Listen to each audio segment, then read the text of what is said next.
తర్వాత పెద్దలు అచ్చెన్నాయుడు గారు మాట్లాడతారు.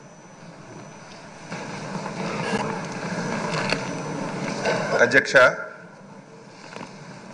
16వ శాసనసభకి శాసనసభాపతిగా, అందులో మా ఉత్తరాంధ్ర జిల్లాల నుంచి 5వ శాసనసభాపతిగా ఎన్నికైనందుకు తెలుగు ప్రజల తరపున, ముఖ్యంగా ఉత్తరాంధ్ర ప్రజల తరపున, తెలుగుదేశం పార్టీ తరపున హృదయపూర్వకంగా మీకు అభినందనలు తెలియజేస్తున్నాను.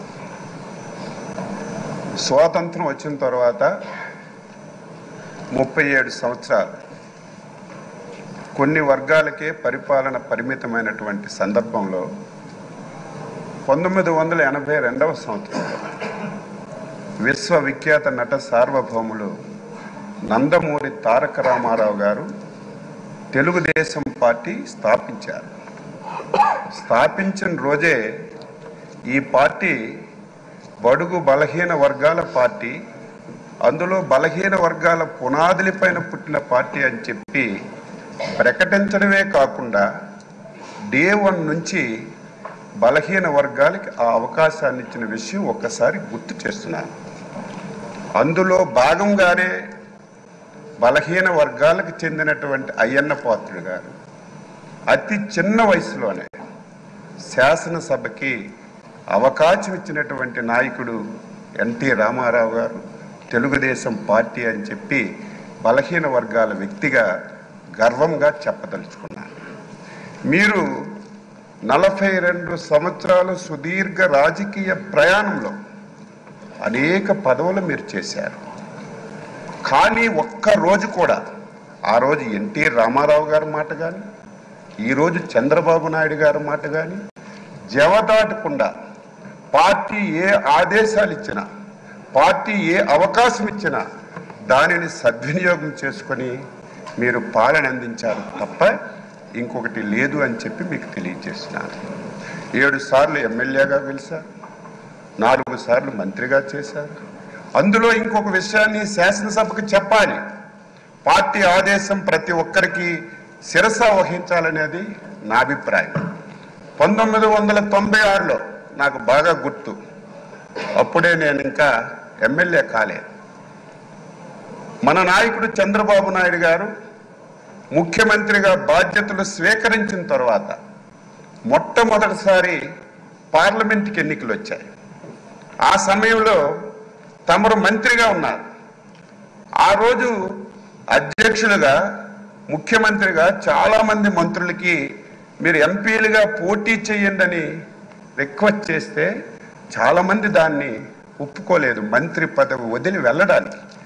కానీ ముందుకొచ్చి నేను వెళ్తానని చెప్పి 96లో అధినేత మాటకి జవదాటి నిలబడి వ్యక్తి గౌరవనీయులు శ్రీ అయ్యన్న పాత్రుడు గారని నేను ఒక గర్వంగా చెప్పదలుచుకున్నాను. ఈరోజు బలహీన వర్గాలకి తెలుగుదేశం పార్టీ ఎన్టీ రామారావు గారు ఇచ్చారు, చంద్రబాబు నాయుడు గారు ఇచ్చారు. ఈరోజు ఎన్డీఏ పార్ట్నర్స్తో సహా ఆ విధానాన్ని కొనసాగిస్తున్నారు. ఈరోజు మీకు శాసనసభాపతిగా ఎన్నుకోవడం ఇది ఒక చరిత్ర. ఈరోజు నిన్నటి వరకు ఓట్ల గురించి, రాజకీయం గురించి, నా ఎస్సీలు, నా బీసీలు, నా మైనారిటీలు అని ఓకదంపుడు ఉపన్యాసాలు ఇచ్చినటువంటి కొన్ని పార్టీలు, కొంతమంది వ్యక్తులు ఆ పార్టీ పేరు చెప్తే మనకే నష్టం, ఆ వ్యక్తుల పేర్లు చెప్తే మనకే నష్టం.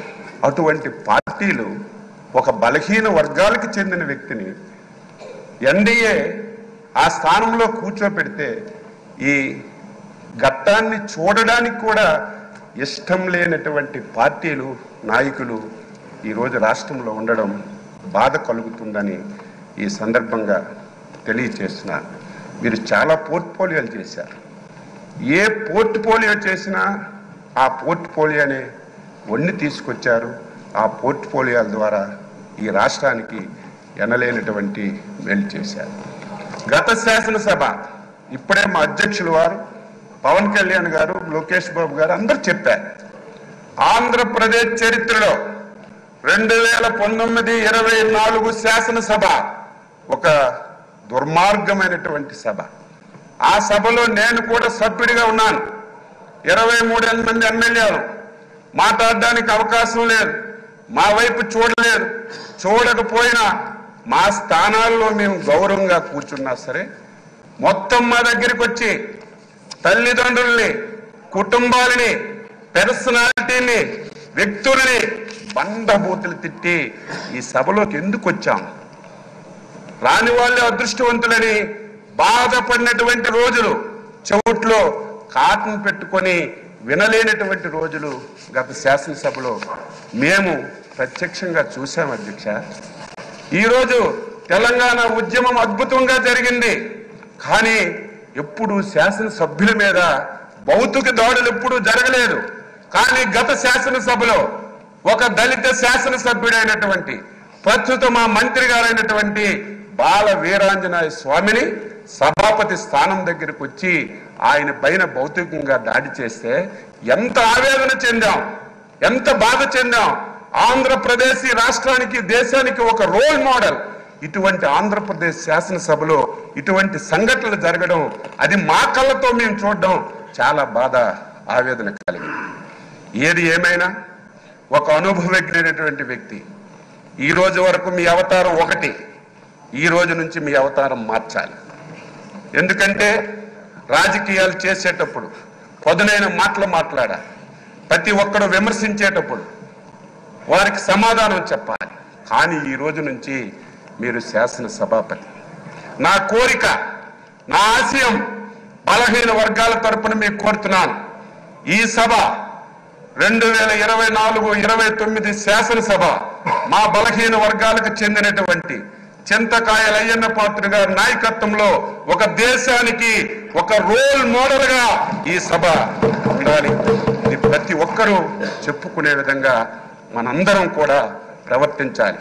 దాదాపుగా 78 మంది, నాకు సరిగా ఇంక తెలియదు, మొదటిసారి శాసనసభ్యులుగా 88 మంది. కొంతమంది ఒకసారి 2 సార్లు అయ్యారు.